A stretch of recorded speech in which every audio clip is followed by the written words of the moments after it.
Most people just have piss poor habits. And, you know, I've had these same habits for about 50 years now, okay? About 50 years. And I don't even think about it. I mean, it's just like brushing my teeth, taking a shower. I just do it. And one of the other interviews that I did with you, I said, when I do feel wimpish, which isn't too often, I just say, what's wrong with you, you cunt? Come on. And I just go out and do it. And I do that about my entire life. Everything about it. And I know that if I hadn't built up these habits 20, 30 years ago, you know, at age 70, I certainly wouldn't be doing this, because I haven't had to work in a long time, since my middle 30s. So half my life, I've had the wherewithal to not have to work. And a lot of people, a lot of reelers, ask me, how do you get up in the morning? What motivates you to get up in the morning? You know, one of my goals for this year was to go to the gym twice a day. Not once a day, twice a day. And of course, I don't go to a gym per se. I have gyms in my home. So I got to walk 50 feet or 50 yards or something. So it's not like I got to get in a car. But, you know, if I didn't, if I had to get in a car, I'd still do it. And because, you know, working out is part of my lifestyle. And I mean, good habits are hard to come by. But what's even harder to come by are people that have good habits that you can be around. That's even tougher. Why is that? Because you are, as I've said before, you are the average of the 5 people that you spent the most time with growing up. That's normally your dad, your mom, blah, blah, blah. But show me your friends now and I'll show you your future. And most of the guys, not just watching this program, but most of the guys and gals on the planet, let's go out and have a drink after work. You don't say, oh, well, he's a high performer. She's a pisshead. That's not how you pick the group, is it? A bunch of guys get in a car or they get in the lift, go downstairs, walk across the street to the pub, right? Right. Well, next, if you think about it, okay, well, I really don't mind having a drink with those 2 people over there. So why don't you initiate the request and say, why don't you and I, the 3 of us, go have a drink? Let's say that they're your supervisors.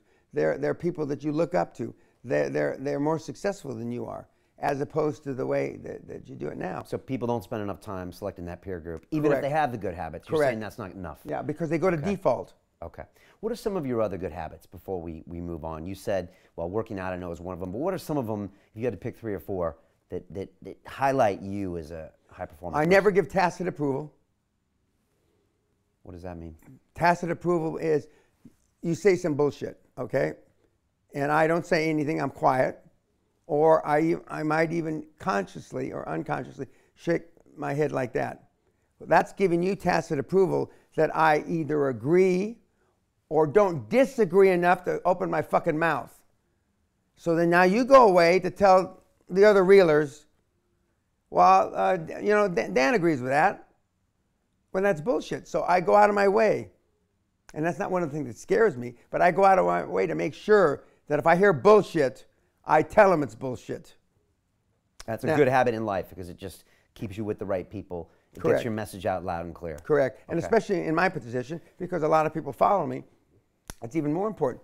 Yourself included. More people follow you than follow me. So, I mean, it's even more important. But most of the people that are in what I call the personal development game do just the opposite. Because they want to sell them something. They've got something to sell. And after they've sold them something, Brian, they've got something to upsell them. And then they got another upsell and another upsell. I have no fucking upsells. I give everything away. The only place I make people put skin in the game, if you want my free mentoring program at the end of the seminar, you got to pay to get to the seminar. But as I've told you before, and I told, with the greatest respect, BBC earlier before I got here, I used to do the fucking seminars for free. Fucking free. And put 700, 800, 900 people in a goddamn hotel auditorium at the airport. But it didn't work because they didn't have skin in the game. It didn't work. Right. And now what do they pay, roughly, to come 20 see grand. You? Okay. Dollars. Sterling. Sterling. Okay. And that's the way that works because you get them with skin in the game. All right. No tacit approval. Good. Give me a couple more. Well, you already said working out. no tacit approval. Clean my Sam Walton's sundown rule. That means that before he left the office every day, until he died, until he got sick, everything on his desk, every message that came in, letter, etc. I don't think he was into emails. He answered. If nothing more, he had one of his assistants, same as I do, get back and say, Brian, Mr. Pena saw your message, and he'll get back to you by the day after tomorrow. At least he's saying he got the message, but he didn't have time to answer it right now. So I clear my desk, Sam Walton's sundown rule, every day. And some days, I normally go to sleep between 11:30 and 12. But the days that you get emails or people that get emails from me at 1:30, 1:45, or 2, it's because I was implementing Sam Walton's sundown rule. So that's a great habit. Sounds like over-communicate. That's what you do.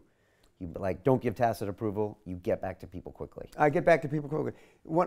In that line, I can't begin to tell you how many times I get through one of my 3 assistants, or personally, I couldn't believe how quickly he got back to me.